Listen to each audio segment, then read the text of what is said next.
Hi, psychology nerds, and welcome to Psychology and Stuff, the podcast out of Phoenix Studios at the University of Wisconsin-Green Bay. I'm Ryan Martin, one of the hosts of Psychology and Stuff, and I'm here, as always, with my co-host. She's the chair of the UW-Green Bay Psychology Program, my friend, Dr. Georgina Wilson-Dunges. How's it going, G?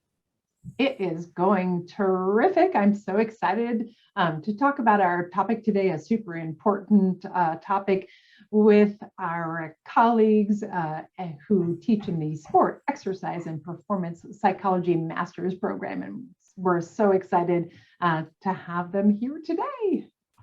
Yes, yeah, this is really, I've been excited for this episode all semester long since we started talking about it. This is, we'll get to it in just a sec, but this is something that we've been talking about, frankly, for a while, as far as a lot of current events over the summer related to athletics. And yeah, it's just something I'm really excited about. So let's bring Kelsey in right away. Kelsey, how's it going? Hello, it's going well. Good. What are you up to these days? Oh gosh, I guess, what am I not?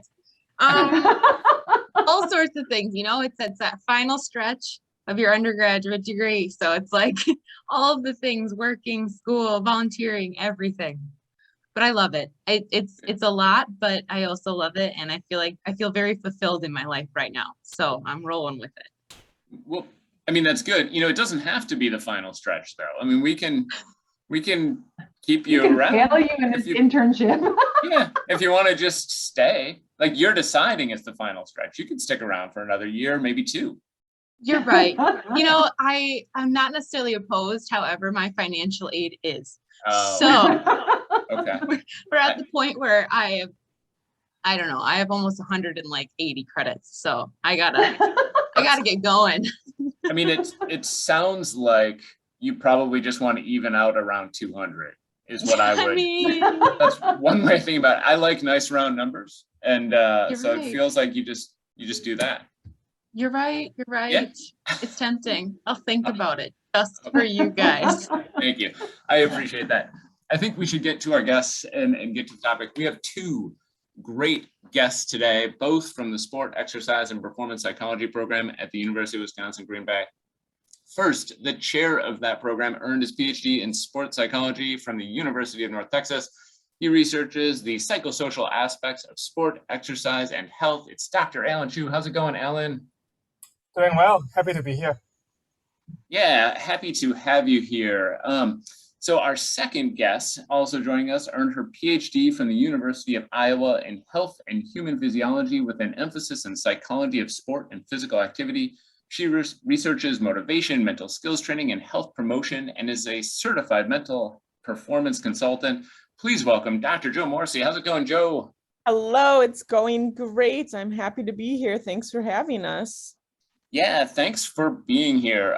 This is, I'm really excited, as we mentioned before, to talk about this. So let's kind of get to the big stuff that happened over the summer when it comes to professional athletics and mental health. So, and at least these are the two things I know about. And so maybe there were other things that sort of prompted this conversation as well. But first, international tennis star Naomi Osaka dropped out of Wimbledon over the summer. And I think my understanding is that she first dropped out of the French Open. She was threatened with expulsion from the tournament.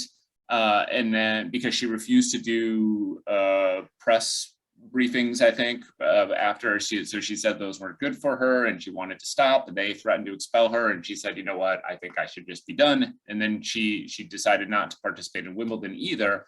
My memory is that she did participate in the Olympics, but I could be wrong about that. Then the other case is that a few weeks later, Simone Biles decided during the Olympic competition that she was not going to participate in the gymnastics final and maybe the all-around finals and some other things. Also, I think stating mental health as a reason for her decision.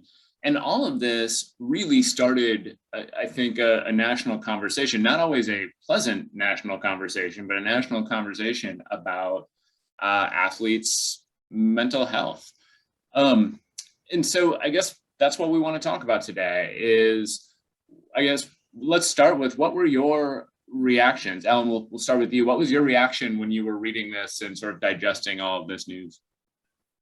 Yeah, I think the one from Simone Biles was kind of like the shocking one initially, kind of hearing, I mean, she's the ghost of the ghost, everyone thought she was going to win a couple of gold medals again, and everybody had high hope that she's going to lead the gymnastic team really well. On the day, in the morning that I heard about the news, I was shocked initially, but just hearing more and more from her own perspective, I realized how challenging it was for her these past couple of years with what happened with the USA Gymnastics, all the maltreatment that had happened, but also just all the stress and struggle that she had throughout COVID as well. And she's relatively young, age-wise, but for gymnastics, she's getting like toward the end of her career. So I think the postponement of Olympics also put some stress on her.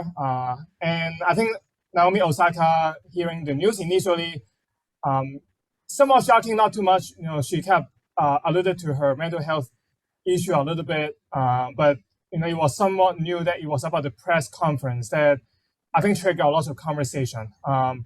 And in the sports psychology community, we have been having a lot of conversation as well, mostly supportive. But then, of course, there are also some other outside voices that we try to juggle, how we handle those conversations. So kind of summarizing, my thought is that, those two incidences definitely trigger a lot of conversation. In some way, it's good for our community to think about how we can best support athletes the best way possible regarding their performance as well as mental health. How about you, Joe? What jumped out at you as you heard these stories over the summer?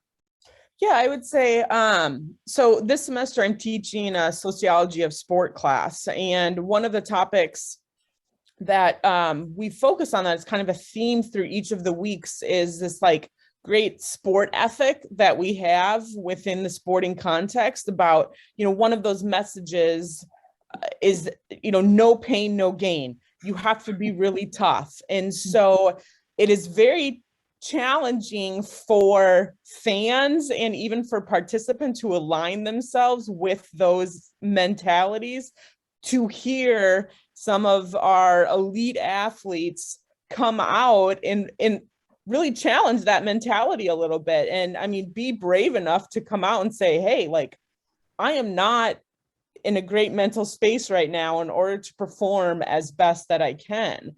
And I think, with Simone Biles, many folks may not have remembered all of the stress with USA Gymnastics and what has been going on in that organization for the last couple of years, on top of what Alan said with COVID.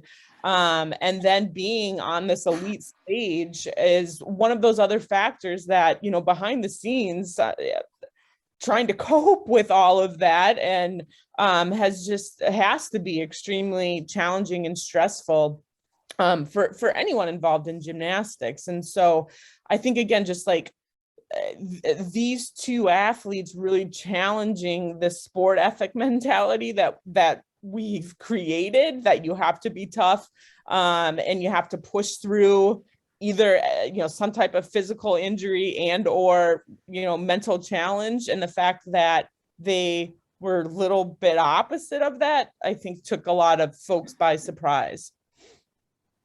What is it about sport and high level athletics that you think is creating this kind of sport ethic, or like the no pain, no gain, and also like avoiding conversations about mental health or the mental part of the game at all? Like, I don't think I heard much about that until this past year, like in the general public. So what is it about high level sport that is creating an environment like this?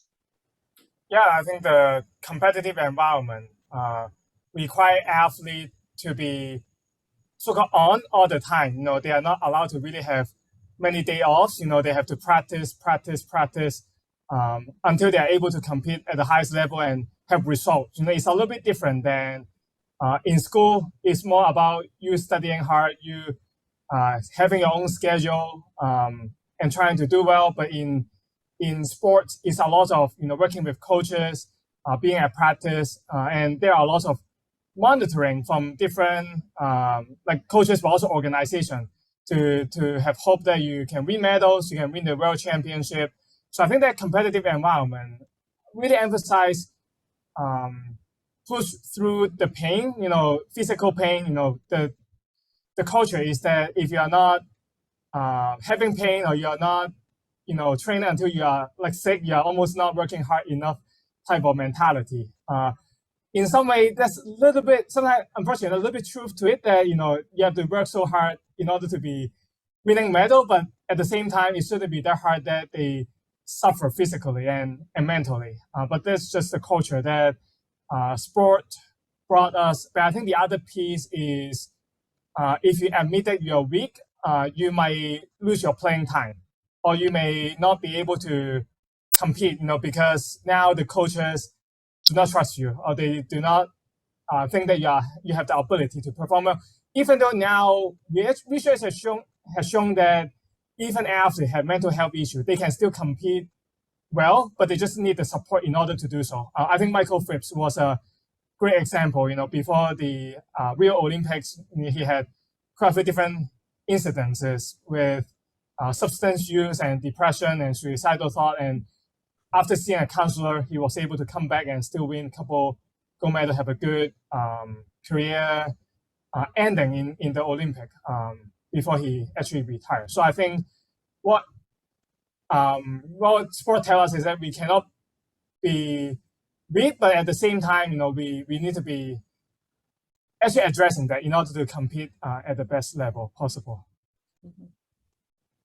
Yeah, I would just add, in general, especially at the elite level, sport is about power and performance, rather than maybe something like pleasure and participation. And so to Alan's point, that really is the culture of sport, is that you need to do anything and everything to perform at your best and be the most powerful type of athlete that you can. So, and that culture is bred from a very young age. And so it just gets reinforced as we move up the competition level from youth sport into high school, into collegiate sport, and then, professional sport and Olympic sport is just, it continues to reinforce these messages of do anything to be the most powerful and perform the best. So I know both of you study motivation in different contexts, and I'm wondering, how does mental health impact motivation in athletes, either positively or negatively?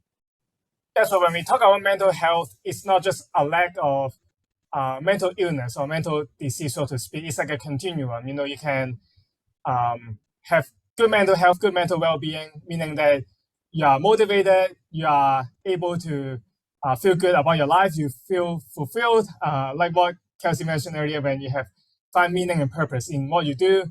So I think that mental health play a big role into motivation, because if you feel the fulfillment that I mentioned, you feel like you are doing something meaningful and purposeful every day, you feel good about what you're doing now, but also about the future, you definitely are more driven to practice and to compete. Versus for athletes who do not have mental health, a lot of time they feel a little bit hopeless. They feel like they are not able to have the energy to practice. And in that scenario, if they are forced to keep practicing every day, I think it's really detrimental to them. Not only do they not have mental health, but the practice and competition are not going to go well. It's going to be a downward spiral that, they don't compete well. That's why they feel even worse motivation and worse mental health. And the best thing I think they could do is to take a break, like what Osaka Naomi did, just to pull out from a couple of competition, knowing that even there may be a lot of criticism from the world, but that's the best for her mental health and motivation moving forward. You know, I'm curious though, because in both of these cases, we're talking about flat out superstars, right? We're talking about two people who are essentially at the highest level the sport has ever seen in some cases. And part of the issue is, so the consequences in some ways aren't as severe to them if they decide not to participate in, I mean, there are consequences from society and how they are judged, I get, but if you're a tennis player who's just on the verge of not making the French Open, if you're the seventh person on the gymnastics team, so at the top, the consequences are very different to you if you say, you know what, I'm going to sit this one out for my mental health. And in some ways, I mean, that might be, you might signal something to coaches, you might signal something to trainers, to other athletes about the kind of competitor you are in a way that has very real detrimental consequences on your career. Is that, am I right? I see you both nodding. Is there some truth there? And if so, how do we account for that or adjust to accommodate people being able to take care of themselves? Yeah, you're absolutely right. And that's a conversation that I've had as we've sort of talked about these athletes, is that if there were athletes in both of their positions, so to speak, but not as well known, that their decision-making process might be very different as to whether they decide to push through and continue to compete. Because going to the Olympics, training wise, I mean, just the cost of it is extremely expensive, and many Olympians are not millionaires and do not get paid a lot of money. So the decision-making process is completely different depending on each and every individual athlete and, you know, their background in life circumstance. So I think really like supporting the decision-making process is an important thing to consider here. Weighing all the pros and cons and being a source of support that is non-judgmental and can be as opening to hear from the athletes and help them feel autonomous in making the right decision that is best for them. And then with that decision-making process has really helped them develop the coping skills for whatever consequences are associated with the decision that they make. Because to your point, there may be some positive outcomes with that decision that's made. There's likely going to be negative outcomes that are associated with that decision, but you want to get them to a place where they're able to cope with whatever consequences and implications occur because of the decision that was made. And I think to add to that, there need to be like a multi-layer support. It cannot be just about the sport team itself or just the coaches themselves. It have to come from maybe higher up administration, including the Sport Institute, the NGB, like USA Gymnastics, USA Tennis, in a way that there's policy and procedure in place to promote mental health. For example, now more and more sport teams and organizations are doing like a mental health day.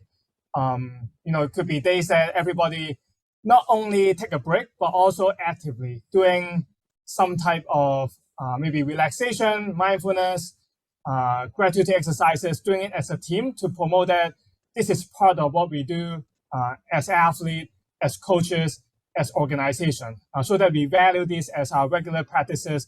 It's not just fixing when problem happen, but we build on mental health and make it part of the conversation constantly. And Canada actually do a really good job.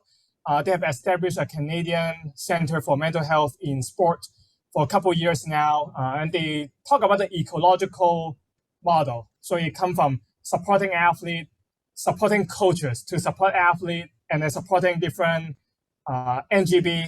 And there are some kind of a bit oversight within the organization as well as outside of the organization to make sure every single team is doing a good job of promoting that. And I think with those multi-layer support, that's how we can really make, like to Ryan's point, make athletes who want to compete for that spot, but not yet to be able to feel, okay, I don't need to worry as much about the implication if I say that I have mental health issue, because I know that people are going to support me the way that I need it, rather than making it as a punishment. If I say I have mental health issue and I'm not going to be able to make the team. So I think that's the part that we can move forward with the ecological multi-layer support. Mhm. So is this where sports psychology enters the picture, like both in like promoting like mental health and wellness before issues happen, but also is a sports psychologist someone who is struggling with mental health issues? Is that a person they would go to in that instance as well? Like, what is the role of sports psychology in this topic? Yeah, so there are mainly two different types of practitioners in sports psychology. One type is licensed sports psychologists. They are trained in both performance issue as well as mental health issue. So they can work with athletes on a spectrum from, for example, depression, anxiety, all the way to enhancing performance. So then one of the main role is to help athletes with increasing their well-being in general, as well as help them when athletes are suffering from mental health issue. The other type of practitioners that me and Joe are both in is the role of mental performance consultant, meaning that we mostly help athletes with enhancing the performance. But if we know that they have mental health issue, we may do referral. We still help them build skills, like doing what we just mentioned, mindfulness, gratitude exercise to help them enhancing their well-being in general before problem happen. I think that's the approach that we want, starting from, whenever they start playing sports, we can introduce those concepts to help them build a skill that mental health issues do not happen, or they do not suffer from depression. That's what we want the most. And just to explain a little bit now, USOPC, the US Olympic and Paralympic Committee, they actually divide up two departments. Initially, they only have the sports psychology department that licensed sports psychologists work on both mental health and performance issue, but they find out it was too challenging for them to juggle both roles, and there were only 7 of them with however many athletes we have in the country at the national level. So now they have a separate mental health department to only focus on mental health. There are about 20 to 30 licensed practitioners across the country to help athletes specifically on mental health, so that the sports psychologists could work a little bit more on the performance issue. And I think that help athletes be more comfortable reaching out to a variety of practitioners, because we know that based on their geographical area, based on their culture, their age, they may prefer different type of practitioners. So I think definitely that's a role that sports psychologists have, no matter if we are more performance or mental health focused. But eventually, it's really need to understand how we can help athletes be able to reach out and have the referral process as well. Yeah, the only thing I would add, G, to your point is really encouraging athletes to consult with sports psychologists or CMPCs in a preventative maintenance type of approach rather than a reactionary, because that's often what we're seeing there is that athletes often approach us in a reactionary, something has happened and now I need help. But to Alan's point, really trying to focus more on becoming mentally tough or resilient ahead of time so that you can better cope with what situations come up. Yeah, so this question is going to sound naive, and I'm not naive. I understand full well that we'll never get away from some of these things, but it also feels like there are some structural changes that need to happen to kind of our expectations of professional athletes. And, I think one of those is what I think is interesting is that the thing that sort of launched a lot of these conversations was Osaka, and specifically the briefings, the press briefings.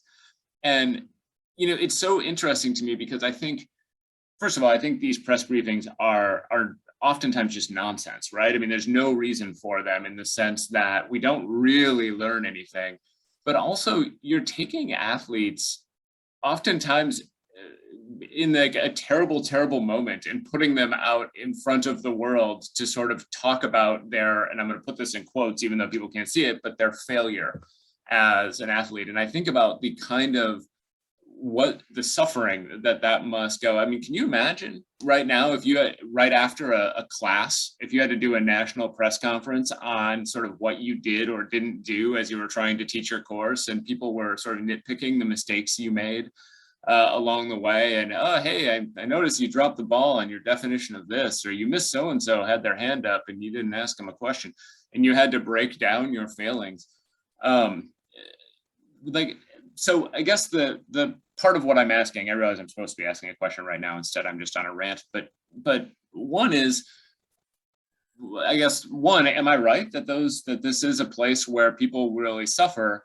But two, what will it take for us to fully recognize that some of these structural changes need to take place, that we need to think about what we are asking of professional athletes, while still acknowledging that we're up against capitalism, and that makes it difficult to make any real change? Yeah, I kept going back to the point about challenging the culture, going from top down, to your point about the press conference, maybe think about a way to better structure it, whether it's better to maybe postpone a couple hours, or whether it may be better to do it not in a space that with 100 people, maybe a little less people in the conference. There may be just some procedural things that we can shift a little bit. And I think the tennis world has been discussing a little bit because of what Naomi Osaka had proposed, and I think we can do a lot in other sport as well. How we can structure the press conference better, or even pre-game interview. Are there ways that we can structure that better? Are there space that we can allow more autonomy and more support for the athlete to say what they want to do, rather than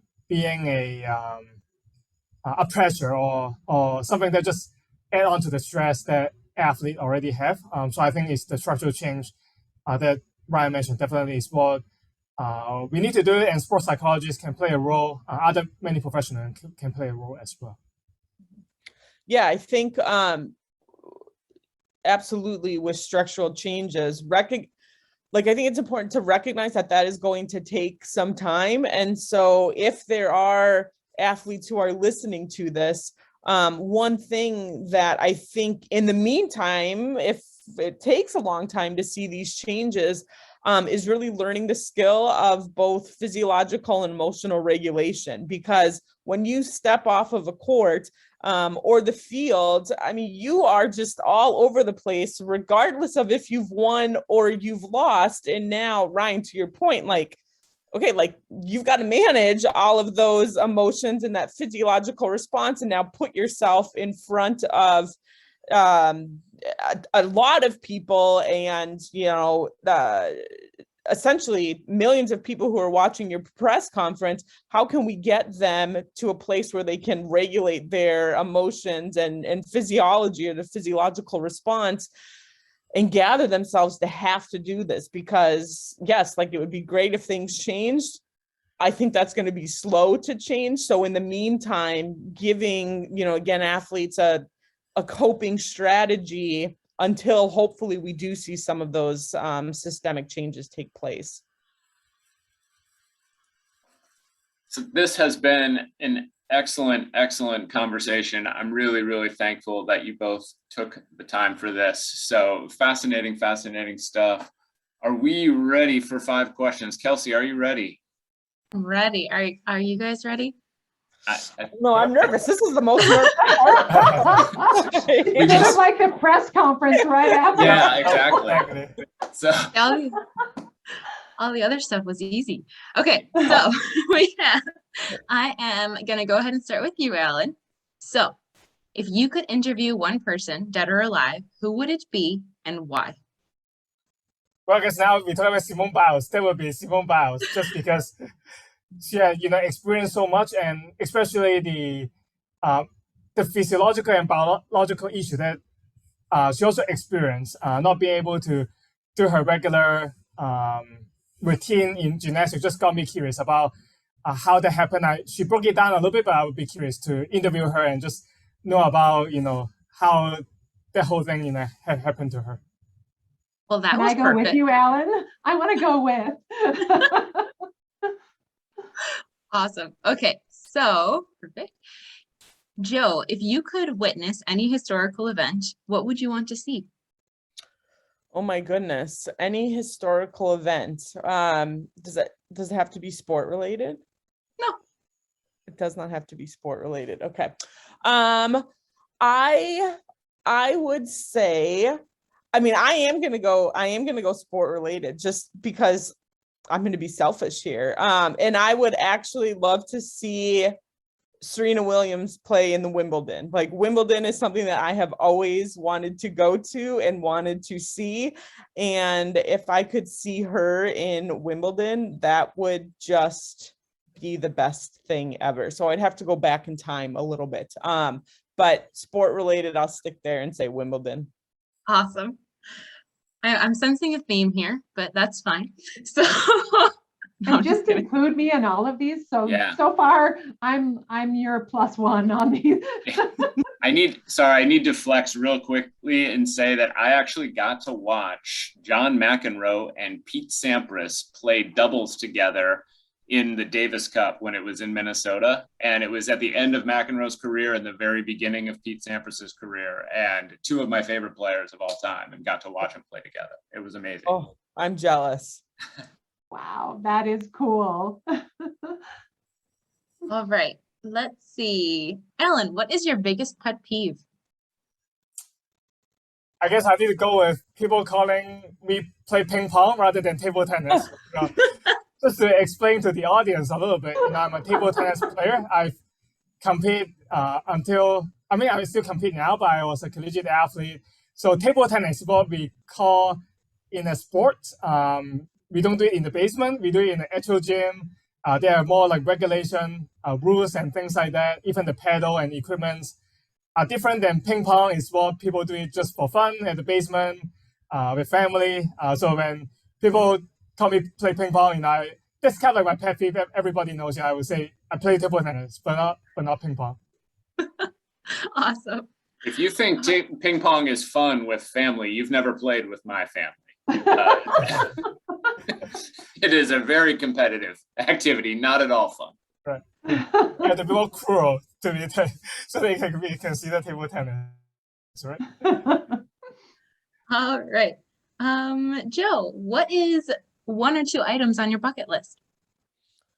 1 or 2 items on my bucket list. I would say probably, well, I kind of already answered that. Like, going to Wimbledon would be an item on my bucket list. I mean, it certainly is. And I'm gonna go off of Alan's first question, and I would say to either have dinner with or interview Hannah Storm. She is my role model, has been my role model for a very young age.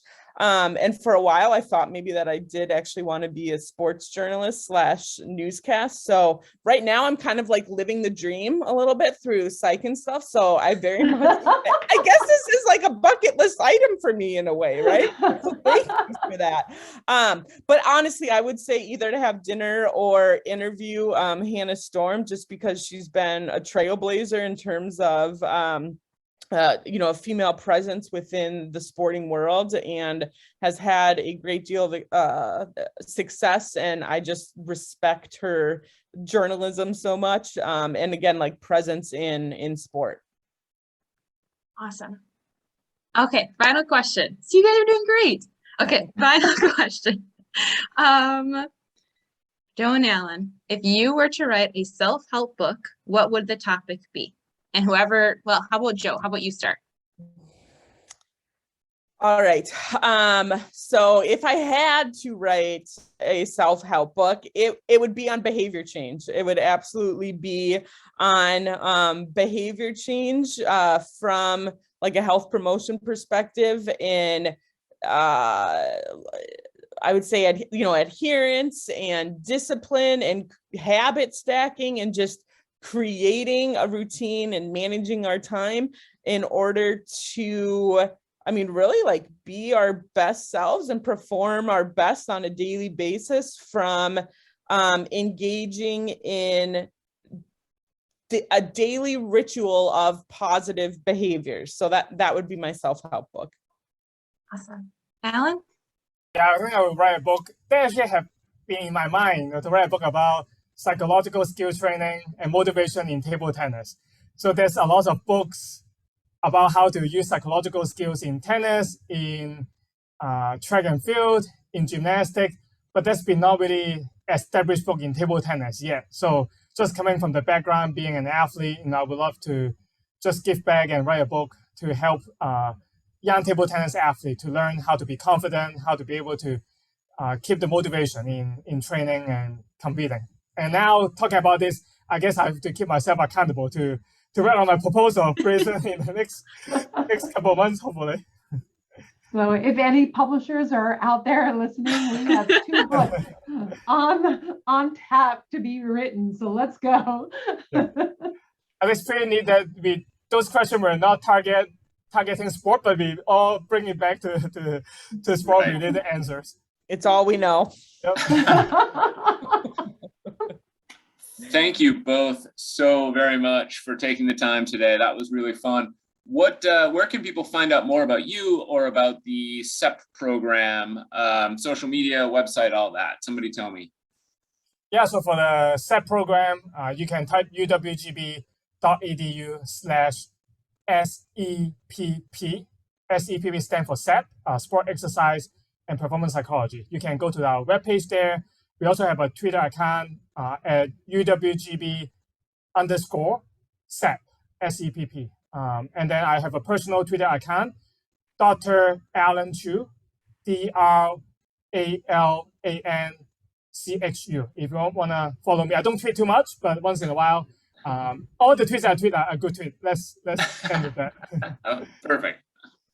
And then I would just say sort of like a branch or a program that we're getting started here at UWGB is our exercises medicine on campus, which is through the American College of Sports Medicine. And so we have an Instagram account and our handle is UWGB_EIM. And then you can find our webpage through UWG's webpage. Just go to UWGB and just search exercises medicine, and that'll be the easiest way to find it. That is great. Thank you both so very much. That's wonderful. Hey, Kelsey, where can people find out more about what you are doing for Psych and Stuff? Yeah, all of our handles on social are just going to be Psych and Stuff or at Psych and Stuff. So check us out on Twitter, Instagram, Facebook, and YouTube. Although YouTube's a little bit different, but as long as you go on too. We don't have an official handle on YouTube yet. We need more of you to follow us. Sorry, I'm just saying. But so if you want to see all of our stuff, yeah, there's a big old list on our Instagram as well. But otherwise, you can find it all on those socials. Excellent. And you can actually listen to the podcast on Facebook now. This is a new feature Facebook has been offering. It sounds like they're going to build a podcast app in the near future as well. So you can find us there and listen at Psych and Stuff. G, your handle is? I am at GeorjeAnnawd on all of the socials. And I just have to give a shout out to Exercises Medicine on Campus. I am in the middle of the 31-day faculty and staff challenge, and I have risen to the challenge of daily motivation to move. That's all I'm going to say. I have been motivated to move every day. And so it's been a really great program, and we're so happy to have it on campus. That is really cool. I need to know lots more about this. Maybe Joe, at some point, you'd be willing to come back and talk more about this initiative because it sounds really great. Absolutely. So I am at Anger Professor. You can find me in a lot of places, mostly on TikTok, arguing with authoritarians. Yeah, that's it. So thank you very much. That's at Anger Professor. Psychology and Stuff is a production of Phoenix Studios at the University of Wisconsin, Green Bay. The executive producer is Ryan Martin, and the production manager is Kate Farley. Our audio production coordinator is Bill Salick, and our graphic designer is Kimberly Blease. Our intern is Kelsey Engelhardt. Thank you, Kelsey. Special thanks to today's guest doctors, Joe Morrissey and Alan Chu. If you haven't already, please make sure to rate, review, and subscribe to us on your favorite podcast platform. You can also head over to our website, uwgb.edu/podcast, to check out past episodes of this and all our shows. I'm your host, Ryan Martin, and I'm here as always with my co-host, Georgina Wilson-Dunges. Keep being amazing.